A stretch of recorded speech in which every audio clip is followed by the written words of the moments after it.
Matin Week-end. 6h-9h, Alexis de la Fléchère. Et à 8h13 dans Europe 1 Matin Week-end, c'est l'heure de recevoir l'invité de cette matinale. Alexis, vous recevez à présent Charles Rodwell, député Ensemble pour la République des Yvelines. Bonjour Charles Rodwell.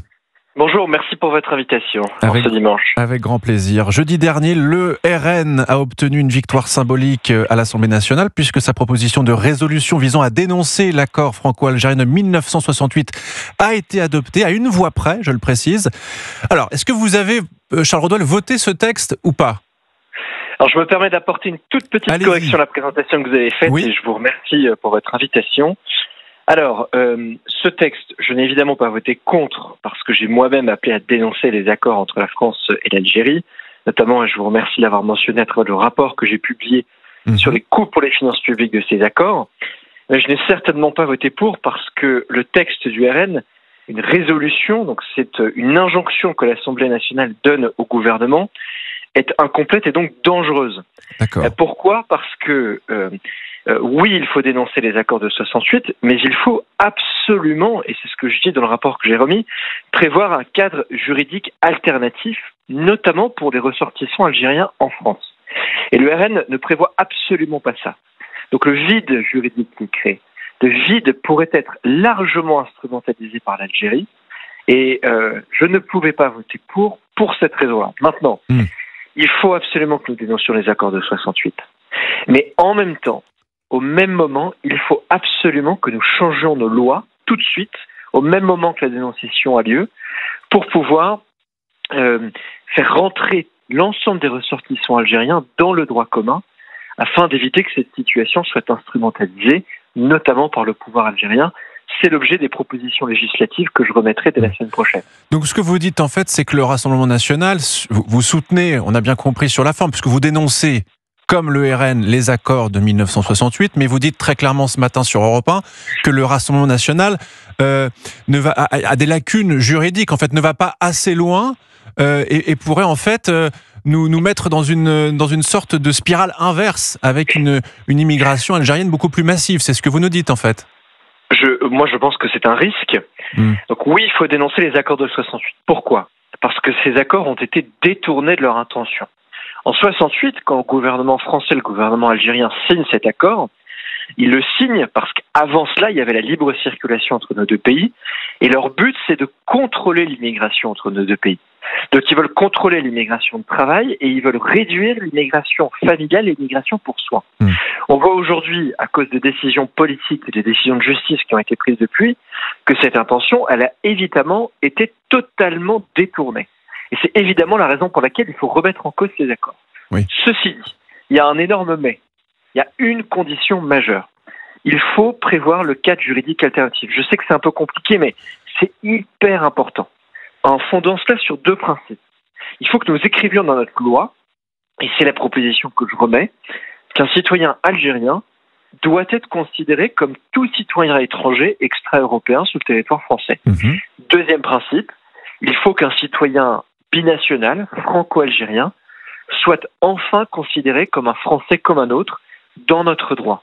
Et c'est les choses, ce sont les éléments que je déposerai dans le budget et que je déposerai dans la loi à l'Assemblée nationale et qui sont absolument fondamentales si on veut que la dénonciation des accords de 68 marche et réussisse.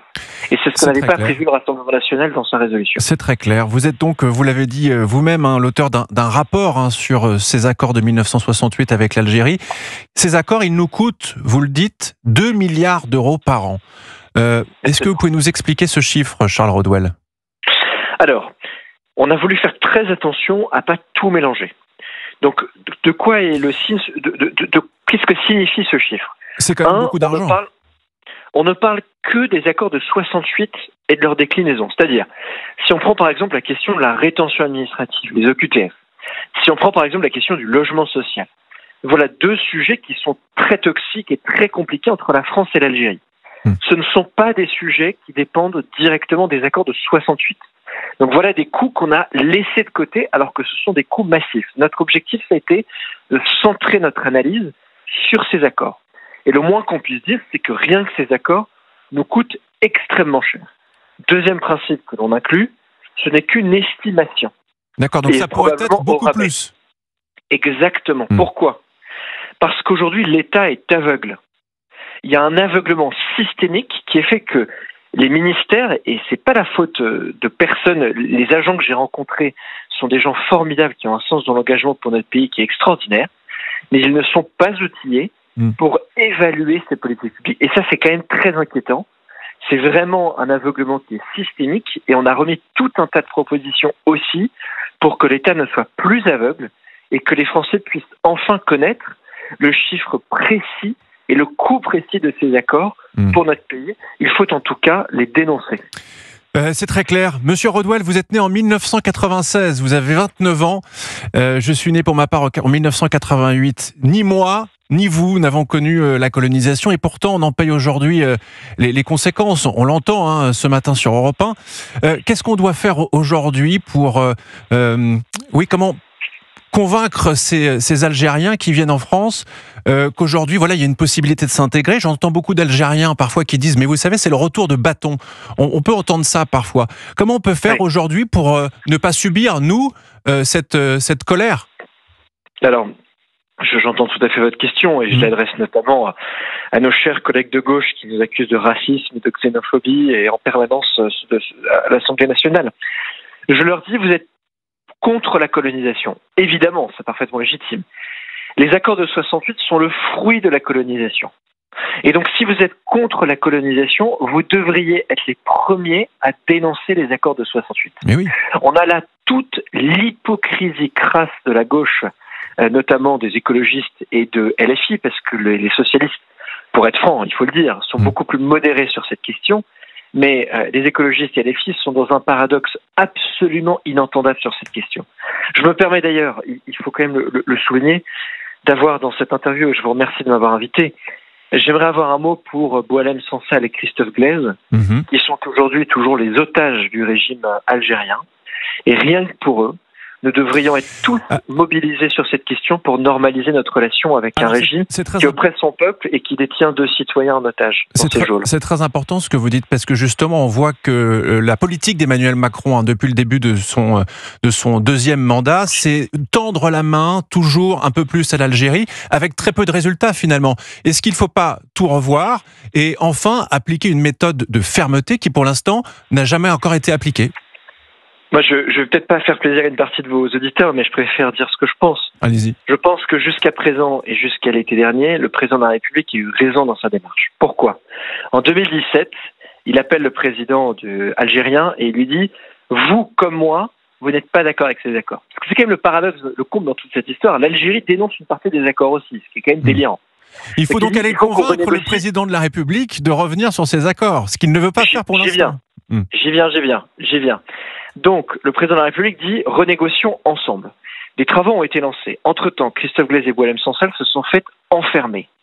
Jusqu'à la dernière seconde, il fallait essayer de négocier pour les libérer. C'est ce que le président de la République et Jean-Noël Barrot ont essayé de faire jusqu'à cet été. Le régime algérien a dit non. Le président de la République a donc décidé de dénoncer d'abord les accords de 2013 pour entrer dans le durcissement de la riposte. Il a eu raison de le faire. Et maintenant, ce à quoi nous appelons, nous, collectivement, c'est de dire vous avez dénoncé les accords de 2013, il faut maintenant dénoncer les accords de 68. On espère que vous allez pouvoir peut-être convaincre le président de la République. Je dis ça parce que c'est vrai que pour l'instant, on a un peu du mal à voir les effets positifs du président de la République, puisque voilà, il tend la main régulièrement et pour l'instant, ça n'avance pas. Merci en tout cas, Charles Rodwell, d'avoir été avec nous ce matin. Je rappelle que vous êtes député Ensemble pour la République. Merci d'avoir été avec nous sur Europe 1.